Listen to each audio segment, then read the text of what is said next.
मुज़म्मिल और वर्दी साहब, बड़ी नाकदाना राय होती है आपकी, लेकिन इस इशू को आप कैसे एड्रेस करेंगे?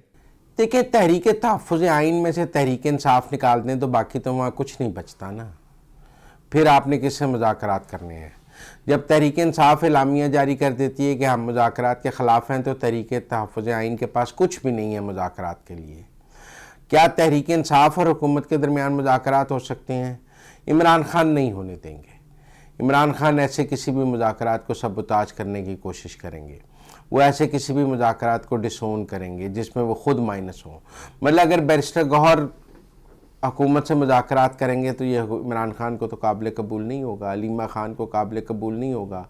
लिहाजा मुझे नहीं लगता कि तहरीक इंसाफ इमरान खान के और हुकूमत के दरमियान कोई ऐसे मुज़ाकरात हों जिसके नतीजे में कोई पॉलिटिकल ट्रूस हो जाए, जिसके नतीजे में कोई सियासी अमन हो सके। मुझे नहीं लगता। हुकूमत ने आहिस्ता आहिस्ता अपनी गिरफ्त निज़ाम पर इतनी मजबूत कर ली है कि अब तहरीक इंसाफ इस निज़ाम के लिए कोई ख़तरा नहीं है। जब तहरीक इंसाफ इस निज़ाम के लिए कोई ख़तरा नहीं है तो फिर उससे मुज़ाकरात की भी कोई ख़ास ज़रूरत नहीं रही। मारियम मेमन साहब, आप इसको उसी नज़र से देखेंगी या आपका तज्ज़िया मुख्तलिफ है? मुझे तो इस दफ़ा जो ये मुज़ाकरात हैं जिसमें तहरीक तहफ़्फ़ुज़ आइन पाकिस्तान भी है, इसके अलावा चकज़ई साहब जो तहरीक इंसाफ के बिहाफ पे मुज़ाकरात करेंगे, उधर से हुकूमत ने भी जो उस पर आमादगी दिखाई है, मुझे ये मुज़ाकरात आगे बढ़ते हुए दिखाई देते हैं। और इसमें कितनी कामयाबी होगी, इसमें दोनों जमात एक दूसरे को क्या दे सकती हैं, मुक़्तदरा भी इस प्रोसेस में बिलवास्ता तौर पे शामिल है, इसको कंफर्म कर चुके हैं राना सनाउल्लाह साहब, तो उनकी मर्ज़ी से ही ये हो रहे हैं। लेकिन ये किधर तक आगे बढ़ेंगे, इसमें कितनी मार्जिन दोनों जो अतराफ़ एक दूसरे को देने पे तैयार होंगे। और फिर इसके अलावा इमरान खान साहब की मुज़ाकरात के हवाले से ट्रैक रिकॉर्ड भी देखें तो बनती बात भी बिगड़ जाया करती है।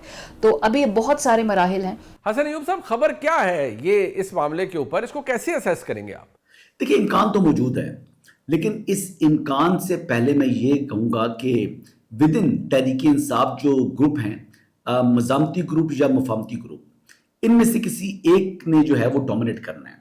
अगर तो मुफाहमती ग्रुप डोमिनेट कर जाता है तो फिर मुज़ाकरात की जो है ना वो इम्कानात रोशन हो जाएंगे, और अगर मज़ामती ग्रुप डोमिनेट कर जाता है तो फिर मुज़ाकरात नहीं होने, और मौजूदा सूरत हाल के अंदर भी मुज़ाकरात नहीं होंगे, क्योंकि गवर्नमेंट इस हवाले से अगर मुज़ाकरात के लिए सिर्फ एक दूसरों की शक्लें देखने के लिए नहीं बैठना चाहती, वो मुज़ाकरात को नतीजा खेज जो है वो चाहती है। हुकूमत ने बड़ी सिंसियरिटी के साथ इनको दावत दी है, प्राइम मिनिस्टर के लेवल से इनको वेलकम किया गया है, जो ये बात कर रहे थे कि मुज़ाकरात करें। मंसूर अली खान साहब, आपका क्या ओपिनियन है इस मामले पर? मेरे ख्याल में इसका जो बेसिकली जो फेस है महमूद खान चकज़ई साहब और अल्लामा राजा नासिर अब्बास साहब, वो इतने वीक प्लेयर्स हैं इस पूरे इक्वेशन के अंदर कि आप उनको फेस का एक ओहदा तो दे सकते हैं या रुतबा दे सकते हैं, लेकिन अगर आप ये कहें कि वो डिसीजन मेकर्स हैं या वो इमरान खान साहब को जाके कायल कर लेंगे, मेरे ख्याल में तो जब ये दोनों लोग इमरान खान साहब के पास जाएंगे तो इमरान खान साहब इनको कायल कर लेंगे, negative and positive both. So at the end of the day मेरे ख्याल में this is only going to be between Imran Khan and the present government or establishment. ये आपस में प्लेयर्स हैं जिन्होंने बेसिकली बैठ के सेटल करना है, या जिस तरह राना सनाउल्लाह साहब ने कहा था कि जनाब 5 लोग जो हैं वो अगर मिल जाएं और आपस में बातचीत कर लें तो बहुत सी चीज़ें रिजॉल्व हो सकती हैं। और मेरे ख्याल में राना सनाउल्लाह साहब की बात में वज़न है कि वाकई अगर ये 5 अफराद जो हैं वो किसी तरह मिल पाएँ, एक कमरे में बैठ जाएँ और किसी तरह बैठ के डिसाइड कर लें कि जनाब हम अगला पॉलिटिकल जो कोर्स है वो क्या होगा, तो बहुत सी चीज़ें रिजॉल्व हो जाएंगी। मेरे ख्याल में तो इतने बड़ा पॉजिटिव वो इमेज आ सकता है, लेकिन बड़ी इम्पॉसिबल किस्म की बात लगती है कि कभी ये 5 अफराद जो हैं वो इकट्ठे कमरे के अंदर बैठेंगे। गरीदा फारूकी साहबा, आपकी इंफॉर्मेशन क्या है? ऐसा ही है जैसे नजर आ रहा है या कुछ ऐसा है जो इस वक्त जाहिर नहीं हो रहा? इस सवाल का जवाब आप कैसे देंगी? बैठ सकते हैं जी, बिल्कुल टेबल पे बैठ सकते हैं, बैठना चाहिए, डायलॉग करना चाहिए। तहरीक इंसाफ खुद सामने आने को तैयार नहीं है, वो सिर्फ देख रही है कि जी हम दूसरों का कंधा इस्तेमाल करके, दूसरों का प्लेटफॉर्म इस्तेमाल करके देखें कि हुकूमत हमें देती क्या है। लेकिन तहरीक तहफ़्फ़ुज़ आइन पाकिस्तान का कोई बराह रास्त तो स्टेक नहीं है। स्टेक तो PTI का है कि उनको इमरान खान की रिहाई चाहिए। तो क्या तहरीक इंसाफ TTAP के प्लेटफॉर्म से इमरान खान की रिहाई हासिल कर सकेगी? ये तो कम से कम मुझे नामुमकिन बल्कि मुश्किल नजर आता है। क्या पाकिस्तान तहरीक इंसाफ कोई बड़ा एहतजाज कर पाएगी? उन्होंने कह रखा है कि 8 फरवरी को हम पहिया जाम हड़ताल करेंगे, बहुत बड़ा एहतजाज होगा और एक स्ट्रीट मूवमेंट का लहर भी उन्होंने दौड़ाई हुई है। हुकूमत ने जवाब यह दिया है कि जिस तरह का एहतजाज होगा उसको रोकने का तरीका भी वैसा ही होगा। तो क्या कोई मूवमेंट, कोई एहतजाज नजर आता है आप सबको? देखें जी, तहरीके इंसाफ को भी पता है कि एहतजाज करेंगे तो हुकूमत की तरफ से क्रैकडाउन भी होगा। और ये मैं इसलिए कह रहा हूँ कि गुज़िश्ता 2-2.5 सालों को आप देख लें, जब भी एहतजाज होता है हुकूमत की तरफ से क्रैकडाउन भी होता है, बहुत सारे इकदामात उठाए जाते हैं। और तहरीक इंसाफ का ये राइट है कि आइन और कानून के मुताबिक वो पुरअमन एहतजाज करें। और राना सनाउल्लाह साहब के बयान का जो आप जिक्र कर रहे हैं कि आगे से उनको रोका जाएगा, हाँ, अगर कोई आइन और कानून को तोड़ेगा तो फिर ये हुकूमत की जिम्मेदारी है कि हुकूमत उनके खिलाफ एक्शन भी ले।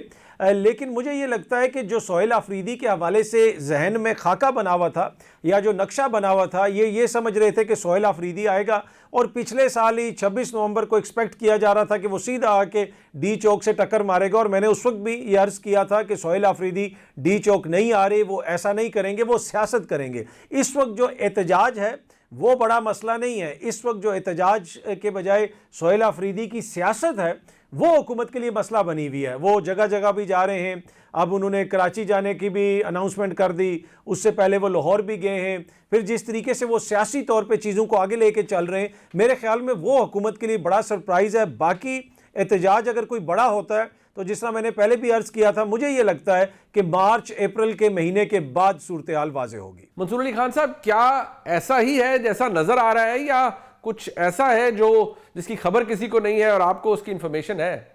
मुझे सिर्फ जिस चीज़ का जो शक है ना वो है फटीक फैक्टर का, यानी कि थकावट का, कारकुन की थकावट का। क्योंकि पहले भी कई दफ़ा जो है उनको बुलाया गया। सोहेल आफरीदी साहब जब अभी लाहौर आए थे तो फ्रैंकली स्पीकिंग बहुत ही मतलब मायूस कुन किस्म का शो जो है वो लाहौर के अंदर पाकिस्तान तहरीक इंसाफ ने अरेंज किया था। लोकल लीडरशिप कहीं पे आपको नज़र नहीं आ रही थी, या तो कुछ अंडरग्राउंड है या किसी का इंटरेस्ट नहीं है या वो जेल में है। पंजाब के अंदर तो ये सूरत हाल है। सो पंजाब के अंदर कौन इनको मोबिलाइज करेगा, इन कारकुनों को कौन लेके वहाँ पर इस्लामाबाद की तरफ जाएगा, that's a big question mark. हाँ, पेशावर के अंदर जो भी मतलब ये रेला आएगा अवाम का, या जो भी जो लॉन्ग मार्च होगा, जल्द से जुलूस होंगे, वो सारा कुछ जो है वो आप डिपेंड करेंगे केपी से। ना आप सिंध से कोई बहुत बड़ी तादाद एक्सपेक्ट कीजिएगा, ना आप फिलहाल पंजाब की तरफ से कोई बहुत बड़ी तादाद एक्सपेक्ट कीजिएगा। तो अगर आपने सिर्फ केपी के ऊपर रिलाय करते हुए ही ये एहतजाज करना है, मुझे वो कोई बहुत बड़ा मौसर होता शो जो है वो फिलहाल नज़र नहीं आ रहा। गरीदा फारूकी साहबा, आपकी इंफॉर्मेशन क्या है? देखिए, 8 फरवरी का क्या जिक्र किया जाए। अभी तो जो चीफ मिनिस्टर खैबर पख्तूनख्वा लाहौर गए हुए थे तो वहाँ ना कोई बंदा ना कोई बंदे की ज़ात उनके साथ निकली, सिर्फ चंद लोग निकले लाहौर में। लाहौर का कितने करोड़ की आबादी है, कम से कम लाख, कम से कम हज़ार, 2,000, 3,000, 4,000, 5,000 बंदा तो कम से कम निकल आता। तहरीक इंसाफ अब तमाम उसमें सकत ही बाकी नहीं रही कि अब वो कोई शट डाउन कर सके, कोई हड़ताल कर सके। तो 8 फरवरी तो बहुत दूर की अभी बात है और कोई एहतजाज तहरीक इंसाफ करने में कामयाब नहीं हो सकेगी।